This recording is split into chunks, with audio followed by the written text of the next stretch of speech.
Formato renginius. Vieni knygų pristatymai vyksta tada, kai susirenka žmonės, kurie perskaitė knygą ir tada mes diskutuojame apie tos knygos turinį. Ir yra knygų pristatymų, kai žmonės neskaitė knygos, bet jie nori susipažinti ir pajusti tą intrigą, kuri yra knygoje. Paprastai tada reikėtų ir dar vieno susitikimo, perskaičius knygą. Tai dabar bandysim ieškoti kokio tai kompromiso ir pristatyti knygą taip, kad dalyvautų ne tik ją perskaičiusieji, bet ir tie, kurie yra šioje auditorijoje. Auditorija yra tikrai ypatinga, todėl kad yra skirtingų kartų žmonės. Ir aš manau, kad tai yra labai geras derinys. Gebėjimas pabūti kartu ir su vyresnio amžiaus, ir vidutinio, ir labai jauno amžiaus žmonėmis ir rasti bendrą kalbą. O mūsų prelegentas, kadangi yra ir psichologas, ir psichoterapeutas, ir profesorius, ir mokslų daktaras, Gediminas Navaitis, man atrodo, šitą iššūkį drąsiai priima. Ir dabar aš norėčiau paprašyti jo pasakyti mums įžanginę kalbelę. Ir pradėti nuo to, kad jūs pasižadate per 25,5 minutės. Arba 2,5 valandos, čia nedidelis skirtumas. Taip, kaip šitą. Gerai, šitas geresnis. Tai aš jau gal tada atsistosiu, kad ir jūs geriau matyčiau ir kreipdamasis į jaunąją auditorijos dalį, norėčiau truputėlį pareklamuoti psichologiją, bet tiesiog atkreipti dėmesį į tai, kas šiandieną brangiausiai apmokama. Jūs turbūt žinote, kad geriausiai apmokami yra kompiuterių specialistai, kurie kuria programas ir panašius dalykus daro. Tai sudėtingiausias kompiuteris yra žmogaus galvoje. Kai kurie, sakyčiau, taiso tą daiktą, kuris ten yra, o kiti rašo jam programas. Tai jeigu kalbame apie programas, kurios yra mūsų visų galvoje, tai dalis tų programų yra įgimtos. Kūdikis nešliaužia ant stiklo, jeigu po stiklu matosi, kad yra kažkas labai gilaus. Jisai žino, kad ten nereikia šliaužti. Ir nuo šito jau galima artėti prie pasakų. Taip. Kažkurį čia reikia paspausti. Šitą. Tada šitą. Artėti prie pasakų psichologijos, prie to, kad, kaip jau sakiau, pradžiai truputėlį apie psichiką, sąmonę ir pasąmonę. Ir jeigu tie žodžiai atrodo kol kas labai tokie sudėtingi, bet pradėkime nuo, ką jau sakiau, nuo kolektyvinės pasąmonės, apie kurią kalbėjo vienas pirmųjų psichoanalitikų, analitinės psichologijos kūrėjų, Karlas Gustavas Jungas. Tiesiog tai yra visų mūsų atminties, žmonijos atminties pėdsakų saugykla. Ir atsižvelgdamas, kad pageidavimą daugiau mums visiems pakalbėti, o man mažiau, tai pavyzdys. Bet tavęs paklausiu, gyvačių bijai? Taip. O kodėl? Kuo tau gyvatė nemaloni?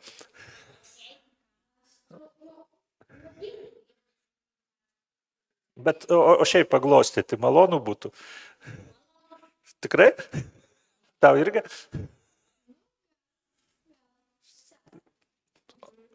Kokie drąsūs žmonės. Visgi, tie, kurie, čia parašyta, jau daug amžių olose gyvenant, neišvengiamai, pirmykščiam žmogui, tamsa, baimė, krebždesiai ir tie, kurie nekreipia į tai dėmesio, palikuonių nepaliko. Tie, kurie įgimtai bijo baimė, bijo gyvačių, tie ir šiandien jų bijo, nors šiandien europiečių vargu ar gyvatė kelia didelę grėsmę. Tai toliau tęsiant apie kas tai yra tas kolektyvinės pasąmonės darinys archetipas. Vietoj žodžio, mokslinio žodžio archetipas galit naudoti žodį pirminis vaizdinys ir jų skaičius šiaip yra neribotas. Bet kai kurie labiausiai tyrinėti, labiausiai jiems dėmesio skirta, tai vyriškumas moters asmenybėje, moteriškumas vyro asmenybėje, šešėlis ta psichikos dalis, kurios mes patys savo nenorim pripažinti ir panašus archetipai.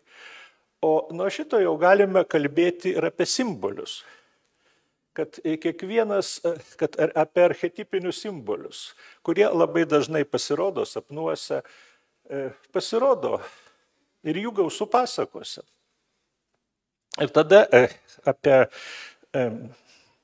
čia jau gali vyresniems sakau, kad psichoanalizė, sapnų tyrimas, taigi pasakų tyrimas yra labai artimas dalykas. Nes, pavyzdžiui, posakiai, tvirtai stovi ant žemės.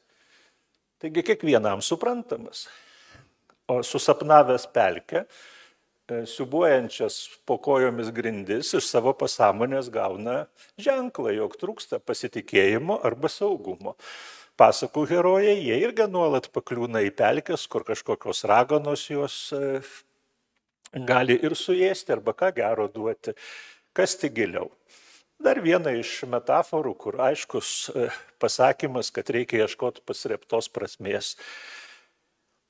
Pasakoje Aladinas nusileidžia į požemį, ten gauna naujas galias. Vėlgi dar keletas tokių posakių. Kaip žuvis vandenynių, rusų džiuvelis, kalbame apie vandenį. Bet šitie posakiai sako ir apie simbolį, kuris slypi už vandens. Vanduo jisai nuplauna pradinę nuodėmę, nuplauna fizinį purvą, o kas pasakose nusižengia princesė taisyklėms, kurias nustatė visuomenė, o kitaip sakant karalius. Pasodina į valtelį, išstumia į jūrą, kad vanduo nuplautų prasižengimą. Tai čia buvo įžanga, o dabar truputį konkrečiau jau prieinant prie pasakų. Viena iš šitą pats pavadinimas Princesė ir karžygys nurodo, kad didžioji dalis to, kas nagrinėjama toje knygoje, tai yra vyriškumas ir moteriškumas. Galima buvo ir kitaip dėlioti pasakas, kitus dalykus pasirinkti. Tai štai pasaka, kurios pradinis pavadinimas yra apie erotą ir psichėją. Bet ta pasaka Europoje bent kartojasi daugybę variantų. Ir visai herojai turi kitus vardus. Bet čia kalbu apie graikišką variantą. Bet schema, atkreipkite dėmesį, yra daug kur ta pati. Vyresnio amžiaus gražuolė ir jaunoji princesė, konkurencija tarp jų. Tai ir Snieguolė, ir daugelis kitų pasakų, vis pagal tą pačią schemą. Toje graikiškoje pasakoje 3 princesės, 2 šiaip princesės, o viena nepaprastai graži ir labai dvasinga, net vardas Psichėja. Žmonės pradeda kalbėti, kad greit nukonkuruos Venera, meilės deivė. Ta, aišku, surezga intrigą, kaip ir daugelį kitų pasakų. Orakulas praneša, jog kraštą išgelbės, tik jeigu Psichėja bus paaukota. Paaukota šernui. Šitas variantas irgi, kaip tie, kurie daug pasakų skaitė, žino. Nuolat pasirodo koks drakonas, slibinas, kuriam būtinai reikia nekaltos mergelės, neaišku, kam tam gašliam driežui tik tai tokios. Ir didvyris, kuris išgelbės princesę. Bet truputėlį jau įsigilinkime į simbolius. Šernas, kuilys, gana aiškiai pasakyta vyriškumo simbolis. Tai pirmasis moteriškos psichikos raidos etapas. Neįsimylėti kokio nors baikerio su odiniais rūbeliais ir prikalinėtais viniukais, truputį kitaip vertinti vyriškumą. Pasirodo erotas. nes Venera surezgė gražią intrigą, kad Psichėja ne tik pakliūtų į šerno, būtų jo sunaikinta, bet dar ir įsimylėtų šerną. O Erotas netyčia pats susižeidė ir pats įsimylėjo Psichėją. Tada ką padarė? Realizavo visų paauglių svajonę. Nusinešė ją į rojaus sodus, tenai paliko ir pats visą dieną laksto kažkur su savo reikalais. Naktį grįžta, Psichėja labai džiaugiasi ir jį myli. Visi paaugliai labai patenkinti tokiu gyvenimu. Bet rojus visada turi trūkumą, ten, kaip žinote, būna gyvatė ar kokie kiti gundytojai. Tai šiuo atveju Psichėjos seseris, kurios įkalbinėja ją, kad jinai gyvena su baidyklė ir ta baidyklė ją suės. Todėl duoda Psichėjai žibintą ir durklą, kad apšviesi, nužudysi ir įsigelbėsi. Psichėja apšviečia Erotą, pamato, kad vietoj baidyklės nuostabus jaunikaitis, lyg ir norėtų apsidžiaugti, bet užkrenta ant Eroto lašas degančios alyvos, jisai pabunda, simboliškai mums pasakoma, kad neištveria akistatos su moterimi, kurį supranta. Ir ką padaro? Pabėga pas mamytę, pabėga pas Venerą, o Psichėja sėdi, verkia, galvoja, gal nusižudys, bet pradeda vykdyti užduotis, kad galėtų su Erotu vėl susitikti. Užduotis, 3 užduotis, atkreipkite dėmesį, begalėje pasakų jos kartojasi ir kartojasi. Tai pirmoji užduotis - surinkti sėklas, kurias Venera, regis 5 maišus sėklų išbarsto sode. Psichėja pasikviečia į pagalbą skrusdes ir surenka. Jau kai truputėlį įsijaučiate į pasakų simbolius, tai šitie simboliai yra labai aiškus. Apie sėklą išmokti atsirinkti ir įgyti kantrybės. Toliau antra užduotis - surinkti aukso vilną nuo auksinių avinų. Avinai irgi vyriškumo simbolis, o prie jų jėgais tai jie ją sudraskys, užmuš ir panašiai. Čia įsikiša giminės vyresnysis Dzeusas, patarė, kad neik prie avinų. Palauk, kol jie ten bruksis per krūmus, ant krūmų paliks vilnos, ją ir surinksim. Ir galiausiai paskutinė užduotis, daug kur besikartojanti, kelionė į pragarą. Reikia nukeliauti ir atnešti iš pragaro ambrozijos. Norint persikelti per upę, reikia turėti pyragą, kurį bus galima pasiūlyti pragaro šuniui. O čia mylimų mirusiųjų vėlės prašo gabalėlio to pyrago.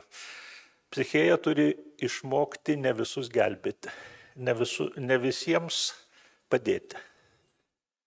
Galiu, kaip pristatytas psichoterapeutas, pasakyti, kad daug kartų konsultacijose esu sutikęs moteris, kurios vis gelbsti ir gelbsti tą alkoholiką ar dar kurį nors, vis gelbsti, vis neišmoko trečiosios užduoties. Na ir galiausiai, kada jinai visą šitą padaro, vestuvės jau ne šiaip kur, o Olimpe su dievais, ir tada ir santuoka tikra, ir karaliavimas.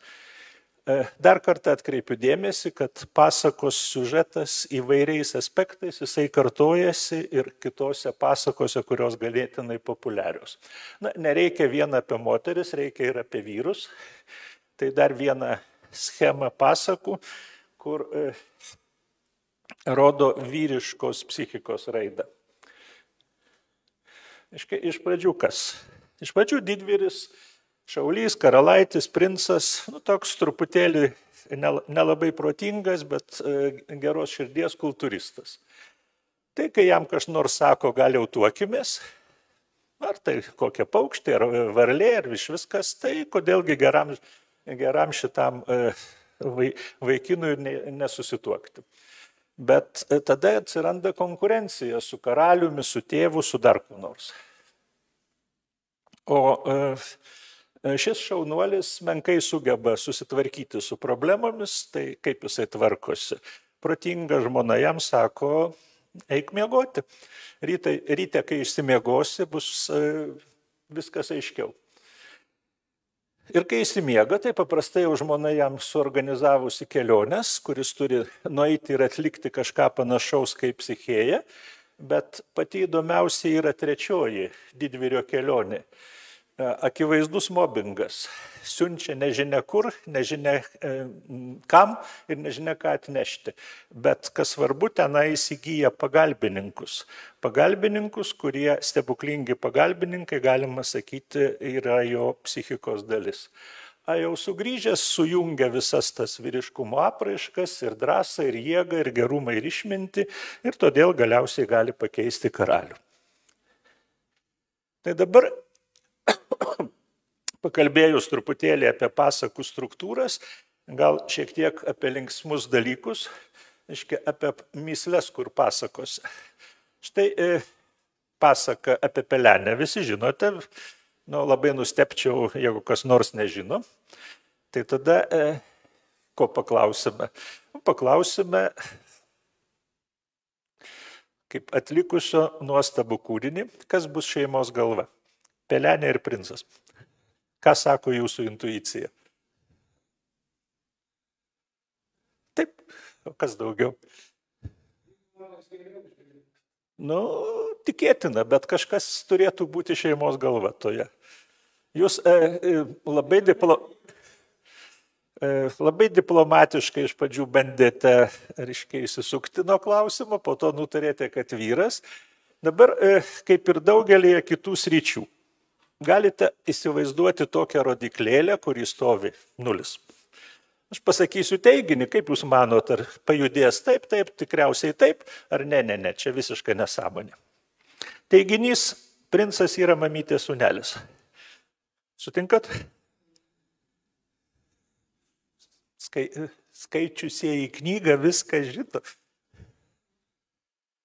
Aš tada primenu, kad pagal pasaką, ne pagal tai, kas buvo perdirbta, ne pagal visokias animacijas, pirmas pelenę į balių atėjusią pamatė karalius. Žmogus, kurio akis gerai treniruota naujas gražuolės pamatyti. Kas lieka karalieniai? Artimesni emociniai ryšiai su sūnumi. Vienas teiginys. Vienas teiginys dar neįrodo. Susitiko vaikinas su mergina tikrai nepriešiškai nusiteikusi. 3 kartus susitiko. Nei adreso, nei telefono, nei dėl pasimatymo susitarė. Su vienu aukštakulniu bėgančios nesugeba pasivyti. Ir galiausiai, ko jos nei viename kino filme šitos vietos nebūna. Jinai kitaip perdaroma. Toliau pagal pasaką nuvirto ant sofutės ir sako, toks siųsk savo firmos tarnautojus, tegu man gražuolės ieško. Nes pasakoje dvariškiai ieško, ne princas. Tai dar čia truputėlį peršoksime prie to, kad pasakos yra ir būdas save pažinti.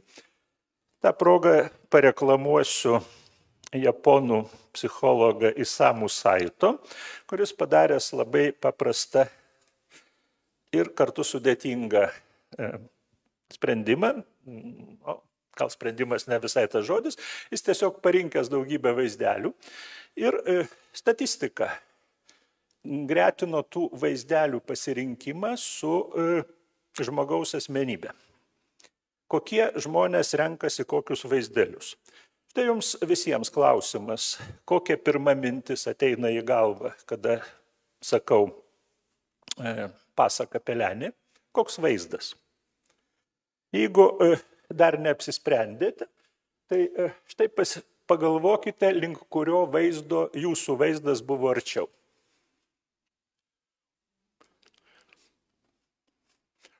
Reiškia, kada pasakiau pasaką apie pelenę, tai kuris pirmas iškilo prieš akis mintyse, kad pelenė skriaudžia pamotį, fėja paverčia pelenę princesę, bėga, pameta kurpaitę. Gal kažkoks toks, kur niekur nedera, bet manau daugmaž galima prie šitų 4 pagrindinių vaizdų pritraukti.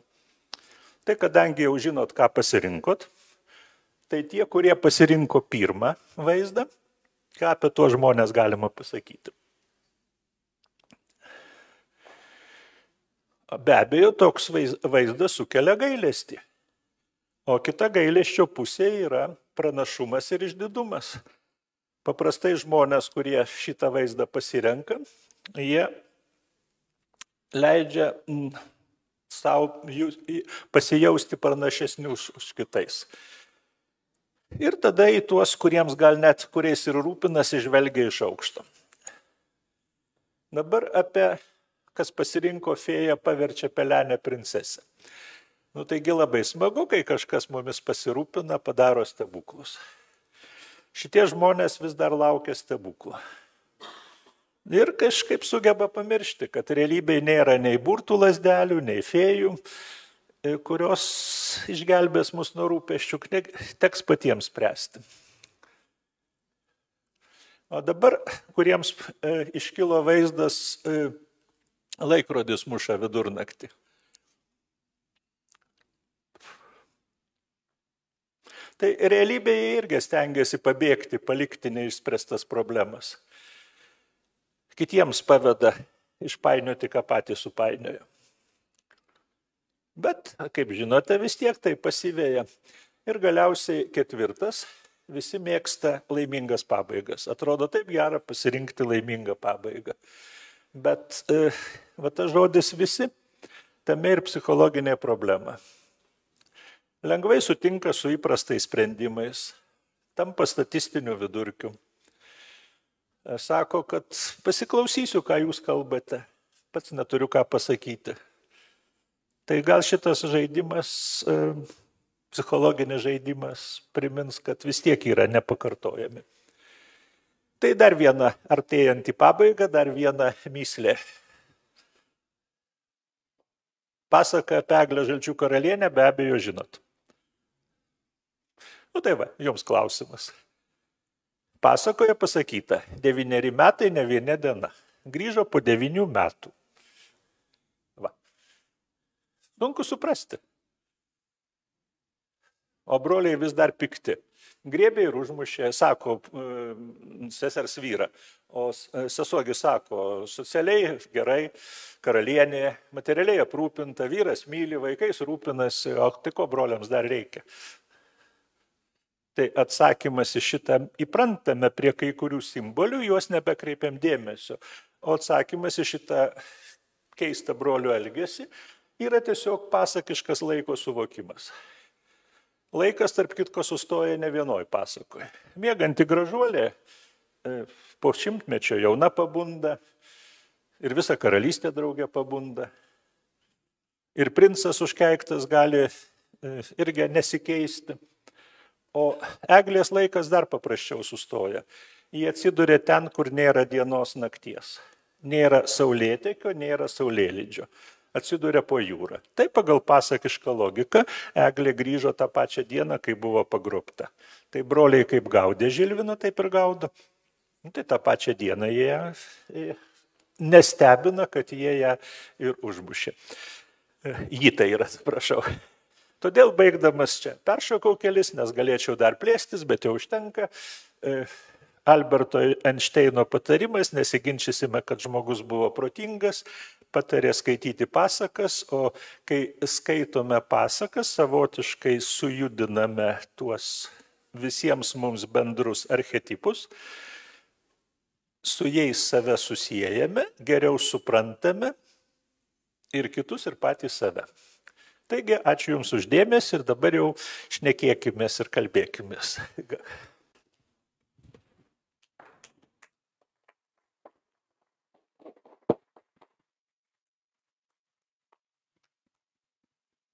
Aš norėčiau, kaip vienintelė perskaičiusi knygą, labai padėkoti autoriui.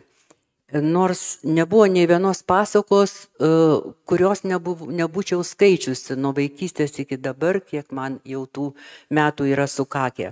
Bet tokio požiūrio kampo aš tikrai, nors esu daug ir psichologinių knygų skaičiusi, neradau taip koncentruotai pateikto vienoje vietoje.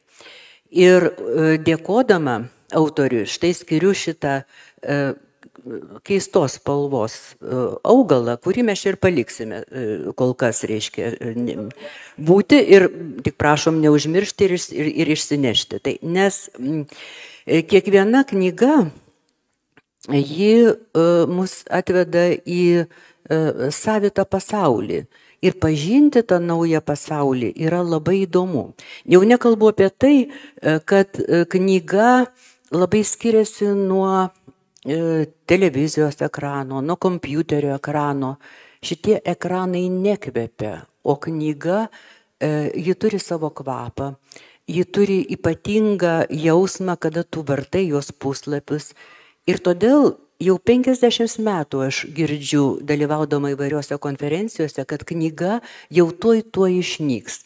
Ji neišnyko ir nežada išnykti, todėl kad tai yra toks formatas, kuris reikalingas mūsų žmogiškai prigimčiai. Ir štai grįždama prie, kaip šitos mūsų pokalbio moderatorė, dabar ekrane nežinau yra ar nėra, aš dar kartą prisistatysiu, esu socialinių mokslų daktarė Eina Dagytė Mituzienė, komunikatorė, o jūs turbūt žinote, kad komunikacijos profesijos yra kelios. Tai yra ir psichologas, ir yra viešųjų ryšių specialistas, ir žurnalistas, ir galite tą sąrašą pratęsti. Ir jeigu šiandien paklaustų amerikiečio, taip kaip aš kažkada tai Ilinojaus universitete paklausiau, kokios profesijos yra pačios paklausiausios Amerikoje, jums atsakytų, kad komunikatoriaus ir veterinaro. Jeigu Lietuvoje mes tradiciškai čia renkamės daugiausiai vadybininko profesiją, teisininko profesiją, anksčiau dažniau rinkdavomės mediko profesiją. Ir aš galvoju, kad iš tiesų šiandien kaip niekada svarbu atskleidus knygą pagalvoti apie, kaip ir prelegentas pasakė, apie simbolius, apie tuos ženklus, kuriuos knyga mums atskleidžia. Grįžkime prie knygos pavadinimo ir mano pirmas klausimas autoriui būtų toks. Radau, skaitydama, nes knygą skaičiau 2 kartus, pirmąją, kai gavau dovanų vasarą, antrąją dabar, ruošdamasi šitam susitikimui. Ir viename iš puslapių, berods 25 buvo parašyta, kad karžygis nori padaryti pasaulį geresnį. O ko nori princesė? Pačioj pradžioj paminėjau, kad kolektyviniai pasąmoniai požiūryje per kolektyvinę pasąmonę į žmogaus psichiką kalbama apie tai, kad kiekvienas iš mūsų turi ir tam tikrą moterišką dalį ir vyrišką dalį. Vyriška dalis vyrė turėtų persverti, bet vieną nuo kito neatskiriama. Čia tarsi labai toli nukrypdamas, bet iš tikrųjų labai arti. Kai kažkada gaminau tokią internetinę pažinčių tarnybą, kuri iki šiol veikia, kas mane nuoširdžiai stebina, kad nuo to laiko jau nuo 2006 metų nieko geriau nesukūrė. Tenai buvo testai sujungiantis žmonių savybės ir padedantis atrinkti geriausiai derančią porą. Tai mes galime įsivaizduoti geriausiai derančią porą, jeigu įsivaizduosim Fantomasą, Zoro, Geležinę kaukę, Artanjaną, tai kas jam į porą geriausiai tiks? Matyt, tą beveik anekdotų blondinė, kur pabrėžtas vyriškumas ir tiek pat pabrėžtas moteriškumas. Viduryje bus, kada tos savybės tarsi vienas kitą sujungs ir papildys, tai bus ideali pora. Jeigu jisai yra, sakysim, 50% vyriškas, tai veikiausiai jam tiks 50% moteriška. Atsakymas, kada karžygys nori to, tai princesė nori jam padėti. Tarp kitko daugelį pasakų princesė yra tarsi prizas, kas turbūt šiandien ne visiems patiks. Bet taip, pasakos konstruojamos taip, kad už nuopelnus gauni princesę. Tai dabar visi prisiminkime žurnalus. Ir kas skaito Panelę, kas skaito Valstybę, vienur vienokios pasakos, kitur kitokios pasakos. Ir pagalvokime, o koks vaizdinys iškyla galvoje, kai galvojame apie karžygį, mes tokį, kurį, sakykime, šiame 21 amžiuje pripažintume kaip karžygį. Ir ką lengviau mes galim surasti, o kokia princesė mūsų akise? Ar ta, kuri, reiškia, labai daili ir, kaip čia profesorius sakė, tokia panaši, tokia Barbė, aš taip supratau, nes blondinė labai žavinga. Ir ar lengviau surasti princesių mūsų aplinkoje, ar lengviau surasti karžygių? Aš skaitydama tą knygą supratau, kad būtinai turiu pasakyti jums, kad pasakos leidžia mums spręsti daugybę savo problemų. Kiekvieną dieną mes gyvename su tokios 3 P raide prasidedančiais žodžiais. Tai yra pasirinkimas, taip mes būtinai turim, ką tai rinktis iš tos pasiūlos, kurie aplinkui yra mus. Tada yra pastanga, ką tai nuveikti ar nieko neveikti. Ir tada pasiekmė.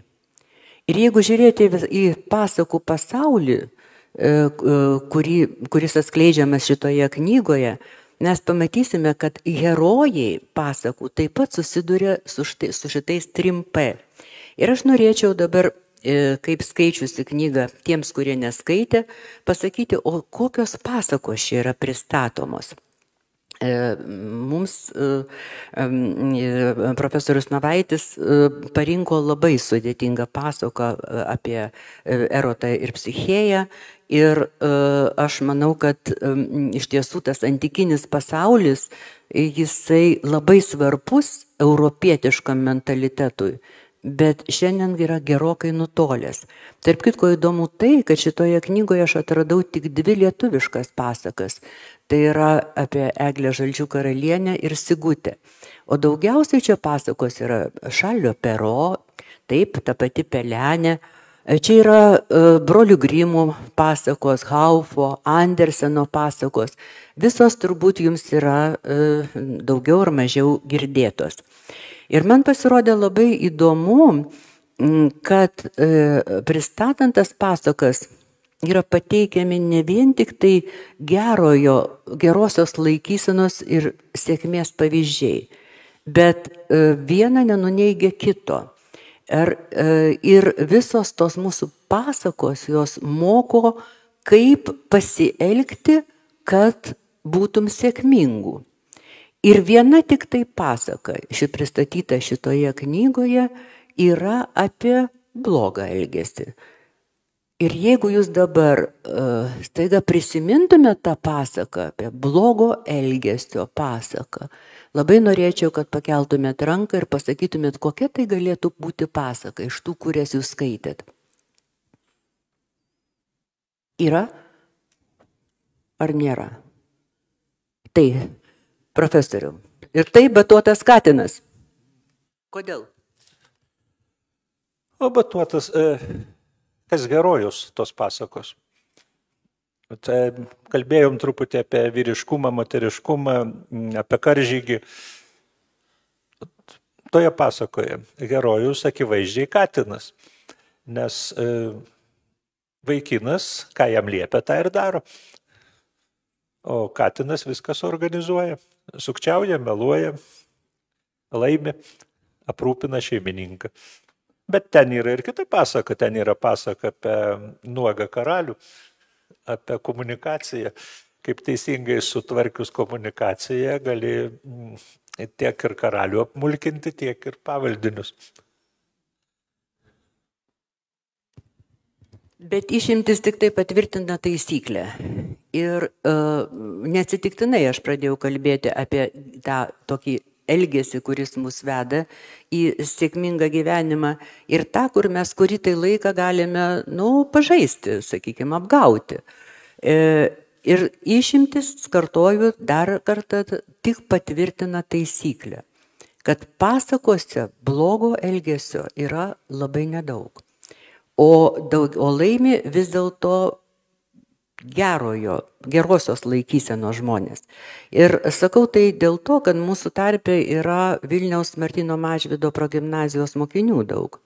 Ir mes su mokiniais turim tokį mums svarbų ciklą, kuris vadinasi Tarp chaoso ir tvarkos. Ir dabar, kada, sakykime, mūsų viešojoje aplinkoje yra akcentuojamas individualumas ir kad kiekvienas žmogus gali daryti, ką nori, kaip nori, reiškia, be jokių ribų, pasirinkimas yra beribis, staiga mes pamatome, kad rezultatas yra keistas. Vietoj to, kad atneštų tai kažkokį tai ypatingą džiaugsmą, daugeliu atveju tai atveda nuovargį. Mes kalbame apie kūrybingumo proveržius ir mes matome, kad tie kūrybingumo proveržiai yra didelė dalimi labai paviršutiniški. O kodėl? Todėl, kad matyt mes per mažai skaitome arba grįžtame prie pasakų, kurios mums sako, iš gausybės pasirinkimų vis dėlto pasirinkti reikia patį geriausią, o pasirinkus reikia pastangos. O įgyvendinus reikia sustoti ties pasekme, negalima vien tik tai bėgti ir bėgti į priekį, reikia ką tai nuveikti, kad po to, kaip ir kiekvienoje pasakoje, galima pasakyti, kad jie ilgai ir laimingai gyveno. Tai dabar, kad nebūčiau tik tai vienintelė kalbėtoja, aš norėčiau kreiptis į Martyno Mažvydo progimnazijos mokytojas. Ir ateisiu pas jūs su mikrofonu, kadangi jau pradžioje pasakiau, kad kiekvienas iš mūsų pagalvokime apie tą pasaką, kuri pirmiausia iškyla jūsų vaizdinyje, kai jums kas nors pasakytų, kad pasekite man pasaką. Tai kokią pasaką jūs pasektumėte, mokytoja Vilma? Pasaka apie Snieguolę, kurią mokykloje mano klasėje vaidinu. Ir Snieguolė labiausiai įsiminė, kai našlaitė pamotė išsiuntė į mišką ieškoti snieguolių. Ir geram žmogui visada sekasi. Taip, o dabar nunešiu mikrofoną Gediminui Navaičiui ir paklausiu jos, tai ką galima būtų pasakyti, kodėl mokytoja Vilma pirmiausia sektų šitą pasaką? Žinot, bet kurį pasakų interpretacija, paaiškinimas visada bus nepilnas ar kartais net ir klaidingas. Nes, sakysime, tuos, kur aš čia jums rodžiau vaizdų sąsajas su asmenybė. Tačiau vėlgi, kaip mes apie Snieguolę kalbėsime, galim įvairiais aspektais kalbėti, bet pasakykim, ką nors tokio netikėto ir gal mokytoja pajus ar aplink save, gal per daug susidurėte su pavydu. Nes Snieguolė yra pasaka apie pavydą. Kada vietoj to, kad džiaugtis jaunesnės kartos laimėjimais, Snieguolės, pavydinti vyresnio amžiaus moteris, bando sužlugdyti ją ir sužlugdo save. Bet tai tik vienas iš galimų paaiškinimų. Gal jums patiko pasakos poezija, gal jums patiko kas nors kita, gal tiesiog tą akimirką jūs pajutote, nes pasakos aiškinimas, tai maždaug kaip sapno aiškinimas, kad sapną geriausiai gali paaiškinti tas, kuris sapnavo. Taip, dabar atėjo laikas laisviem klausimam. Kas norėtų paklausti knygos Princesė ir karžygys autoriaus? Nešu mikrofoną.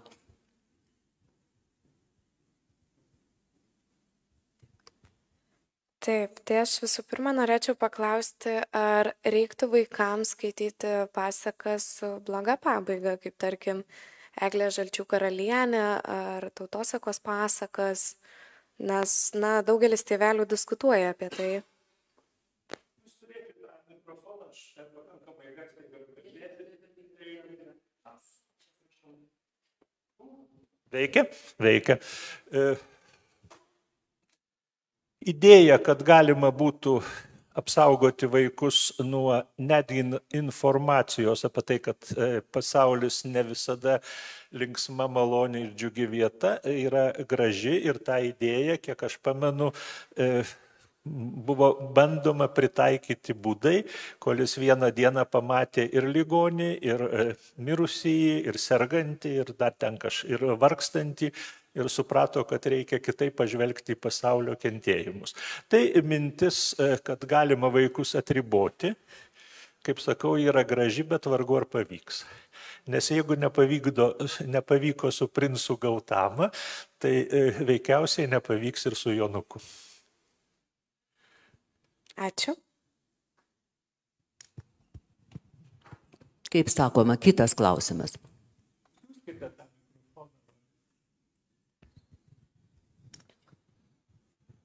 Tai aš kaip supratau, tos tradicinės rolės yra tokios, kad pasakose matomos vyrų ir moterų, kad vyras grįžta iš mūšio, iš medžioklės, jis pavargęs, atneša kumpio, mėsos ar kokio turto ir moteris jam sutvarsto žaizdas, jį nuramina tenais, galbūt jis papasakoja, ką jis patyrė, tai liktais jisai toks aktyvus, o moteris receptyvi ir atnaujina tą visą jo, kaip sakant, vidinį pasaulį, kažkas tokio būtų.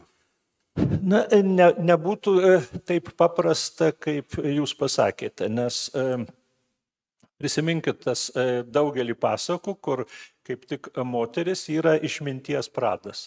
Jinai jam paaiškina, kur reikia keliauti, kaip keliauti, kad pasiekti laimėjimą. Tai galima pasakyti, kad jin generalinis štabas, o jisai karys, kuris vykdo tą užduotį, karžygys. Kitose pasakose yra kitaip.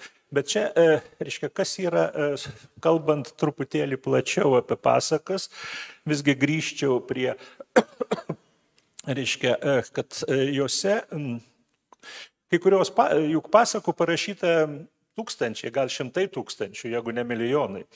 Bet iš tikro tas pasakų ratas, kuriame mes esame, nes kai kalbamės, aš jums sakau, princesė ir karžygys, snieguolė ir pamotė, visi beveik supranta, apie ką kalbame. Nes tas pasakas visi žinome. Tai klausimas, kodėl iš to 100 000 pasakų mes kažkokiu tai būdu, mes tai visuomenė, mūsų visuomenė, anksčiau gyvenusios kartos įsirinko šitas pasakas. Viena iš prielaidų, kad tai jos geriausiai atitinka tas mūsų bendros kolektyvinės pasąmonės archetipus. Tame tarpe ir supratimą apie vyriškumą ir moteriškumą. O dar toliau žingsnelį padarius, iš kur tas supratimas atsiranda, kad šioje kultūringoje visuomenėje, kiek metų mes tai, turiu galvoje, žmonės gyvename, 10 000 metų, gal 12, 15, bet jau čia abejočiau ar tiek. O 100 000 metų gyvenome oloje, su labai aiškiu vyrų ir moterų pareigų paskirstimu. Ir tos veiklos paskirstimas neišvengiamai padarė įtaką smegenims, padarė įtaką psichikai. Nes paprasta, pajokausiu, bet kartu ir nepajokausiu. Vat jeigu dabar su Ina truputėlį, susipykčiau, tai galėčiau ateiti taikytis, atnešdamas torčiuką. Jaučiate, kad galėčiau. O jeigu su jumis ir ateičiau su torčiuku, bet kažkaip šypsenėlė kyla, kad gal geriau ateik su alaus butelėliais. Klausimas, kodėl? O atsakymas yra daug gilesnis, negu atrodo iš pirmo žvilgsnio. Kad jeigu grįžtame į tą olą, į tą gentį, kurioje kažkada tai gyvenome 100 000 metų, tai moters pareiga kokia? Rūpintis vaikais ir rinkti. Rinkti uogas, grybus, nesvarbu ką. Vadinasi, išėjus rinkti, jinai turėtų pasirūpinti, kad vaikui nepakliūtų žalias obuolys. Nėra maksimos, nėra laboratorijų, kurios įvertintų, ar vaisius subrendęs. Todėl moterų tarp skonio receptorių daugiau yra saldumo receptorių. Todėl su torčiuku aš galiu ateiti, o vyrų receptoriuose yra daugiau tų receptorių, kurie reaguoja į kartumą. Kodėl nelabai galiu pasakyti, bet štai tie 100 000 metų ir suveikia. Galim rasti kitus dalykus. Čia vėlgi prie karžygio, čia jums patarimas kaip karžygiui. Moteris ir vyrai vairuoja daugmaž vienodai gerai arba vienodai blogai. Bet kada tais olos gyvenimo laikais, kada moteris išėjo rinkti ir po to grįžo su vaikais į olą, kokia vertybė grįžti naktį? Jokia.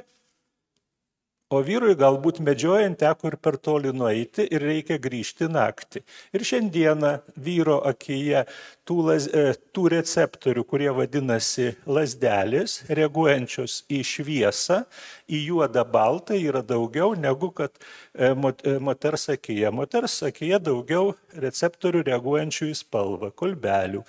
Todėl vairuokite, kada važiuojate kartu su savo drauge, vakare, sakykite, dabar aš paimsiu pavairuoti. Ir savaime jinai suvoks, kad jūs esate tikras vyras. O kada reikės parinkti apmušalų sienai, palikite jai, nes jinai geriau pamatys spalvų niuansus. Dėl torčiuko noriu paprieštarauti. Ne dėl to, kad negaliu sau leisti taip dažnai valgyti, bet dėl to, kad atlikau testą. O čia yra šitoje knygoje labai didelis testas apie moteriškos ir vyriškos elgsenos stereotipus. Sąžiningai dauginau čia ir iš 10, iš 5 ir kaip jau nurodyta tą testą vykdant ir surinkau 175 balus ir ten parašyta, kad surinkę nuo 150 iki 180 balų gali daryti išvadą, kad jiems neveikia vyriškos ar moteriškos elgsenos mąstymo stereotipai. Ir susimaščiau, galvoju, kodėl aš patekau šitame teste į šitą intervalą. Ir tada pagalvojau, kad šalia savo to darbo keliuose Lietuvos ir užsienio universitetuose aš ilgus metus buvau kelių tarptautinių moterų organizacijų aktyvę dalyvė. Pavyzdžiui, Zonta International, kuri užsiema lygiom galimybėm. Ir mane gyvenimas vertė pagalvoti, o kasgi tos lygios galimybės. Nepriimti tai kaip politizuoto kažkokio tai veiksmo arba nuostatos, bet pagalvoti realiai. Ir aš supratau, kad tas lygios galimybės tai nereiškia lygus rezultatas. Ir kai mes kalbame, kad mes visi čia esame lygus, kad mes čia turime tas lygias galimybės, aš galiu pasakyti, kad tai yra tik tai startinė pozicija. O iš tiesų toliau veikia mano tas 3P modelis. Tai yra pasirinkimas, tai yra pastanga, tai yra pasiekmė. Ir vėl grįžtant prie pasakų, man atrodo, kad jos kaip niekas kitas gerai ugdo šitos triados, o šiaip jau triada, kaip šitoje knygoje rašoma, yra ypatingas skaičius, 3. Nors kalbant apie skaičius, yra ir dar įdomių dalykų. Pavyzdžiui, kas kiekvienam šitoje auditorijoje yra aktualu. Ar jis yra šeimoje pirmas vaikas, ar antras vaikas, ar trečias vaikas. Ir kodėl pasakose, profesoriau, šitas buvimas pirmų ar antrų vaikų yra taip svarbu? Prašom atsakyti į šitą klausimą ir artėsime link pabaigos. Į šitą klausimą atsakysiu vienu sakiniu. Knygą paskaitykite, ten išdėliota kodėl, bet čia buvo paminėta kita reiškia, kitas klausimas, į kurį dar norėčiau visgi atsakyti, kol dar atsiras kitų klausimų, ar jau iš vis artėsim į pabaigą, nes tarp kitko kartais reikia atsakinėti į tuos klausimus, į kuriuos pats nori atsakinėti. Nes labai man patikęs Kissingerio, žinote tikriausiai tokį politiką gana žymų Amerikos, kuris pradėjo spaudos konferenciją. Kas turi klausimų mano atsakymams? Tai čia buvo paminėtas, įvairiais aspektais paminėtas ir man būtų gaila, kad kaip ir neužbaigčiau to pokalbio, reiškia, apie vyriškumą ir moteriškumą. Ir, reiškia, pasilinksminant užduodu klausimą, o kam reikia dviejų lyčių? Kodėl yra dvi lytis? Juk galėtų būti ir viena. Kai kurios žuvelės pagal nuotaiką keičia lytį, yra kitokie dauginimosi būdai. Ir galiausiai, o čia visai auditorijai klausimas, ar būtų gražu, jeigu lyginiais metais jūs gimdote vaikus, o nelyginiais metais jūsų partneris? Gal ir gražu, o tada toliau klausimas, o tai kaip dabar pranešėjas čia protingesnis už gamtą ir Dievą, ar kažko visgi jo pasiūlymui trūksta?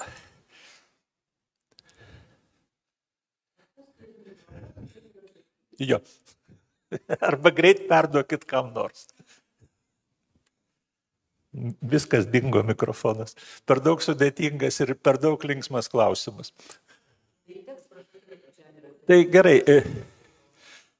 Tai gerai ir atsakau ir matyt, čia jau artėjame į pabaigą, kad bet kokia rūšis tam, kad išgyventų, jinai turi du skirtingus uždavinius atlikti. Jin turi išsaugoti teigiamas įgytas savybės. Paprasčiau sakant, nekaišioti pirštų tarp durų, nerizikuoti. Bet tam, kad jin išgyventų, jin turi įgyti teigiamų savybių. O atranka jinai nežino, kas yra teigiama, kas yra neigiama. Jin tiesiog atrenka. Vadinasi, reikia rizikuoti, kaišioti pirštus tarp durų. Ir į vieną individą šito niekaip nesuvesi, kad jisai sugebėtų ir rizikuoti, ir nerizikuoti. Ir todėl ir turime tokį pasiskirstimą, ir tai yra giluminė priežastis, kam reikia dviejų lyčių, o toliau jau galima šnekėti apie olas, apie torčiukus, apie pasakas ir taip tęsti, bet fundamentas yra tame. Ir žinau, kad bus dar vienas klausimas, paskutinis, prašom. Žinot, ir kad būtų mums įdomiau, prisistatykit. Arba likit inkognito. Ne, nelikit inkognito, nes mes va taip atvirai. Ai, taip jums atrodo. Nu gerai, tada taip kaip pasirinkite, kaip jums geriau. Pasistatyti, Vytautas, gerai bus. Noriu paklausti, du klausimus turiu. Vieną moderatoriai, kitą knygos autoriui. Moderatoriai, klausimas. Ar jūs žinot, kada išnyko prūsai?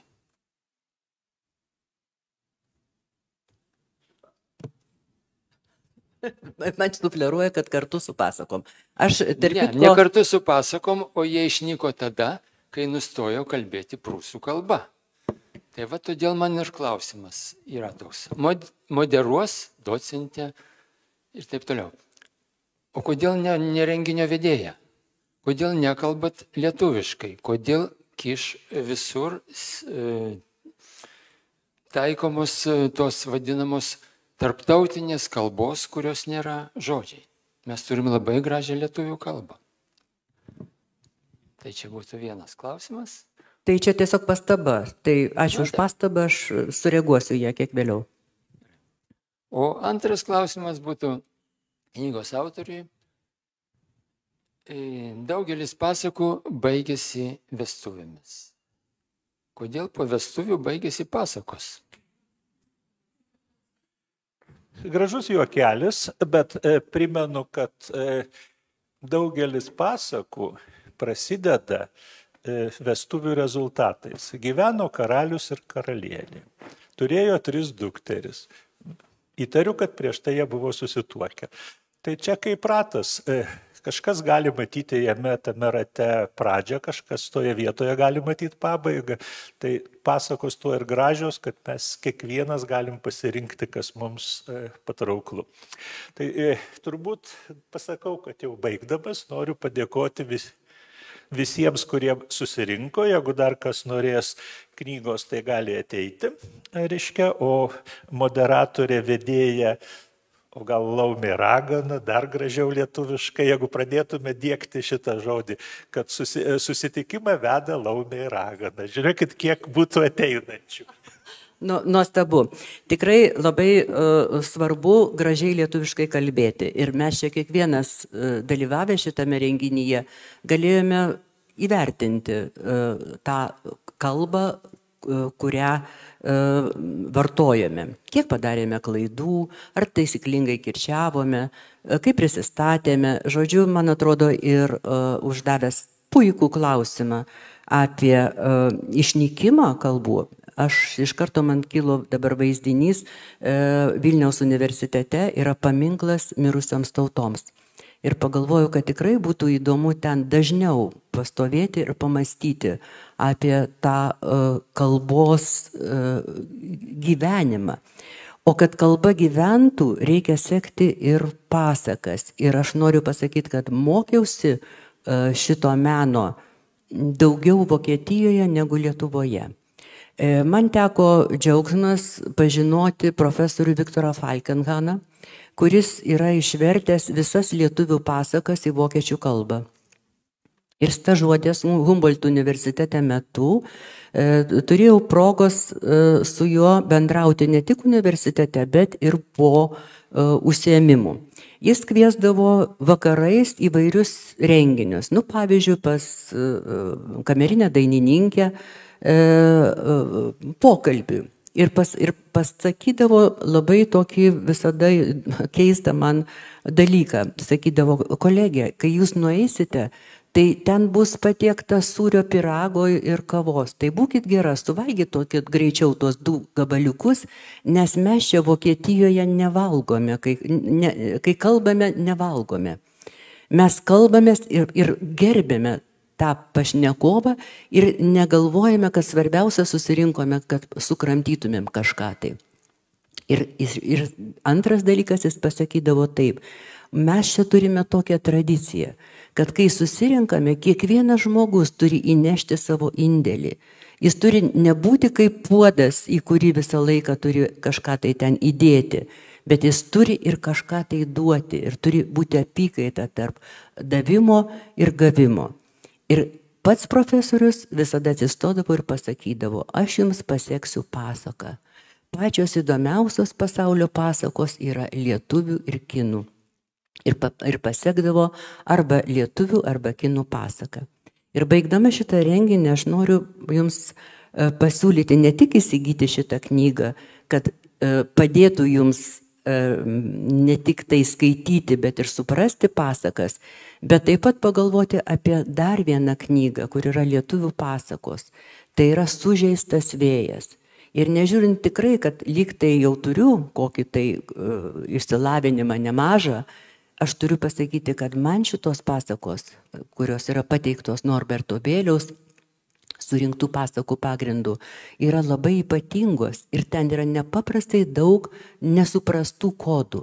Tai aš linkiu, kad mes šitą kompaniją dar kartą susirinktumėm kažkada tai ir vėl prisimintumėm jau perskaitę šitą puikią knygą, o taip pat ir pasakų rinkinį Sužeistas vėjas. Ačiū visiems susirinkusiems.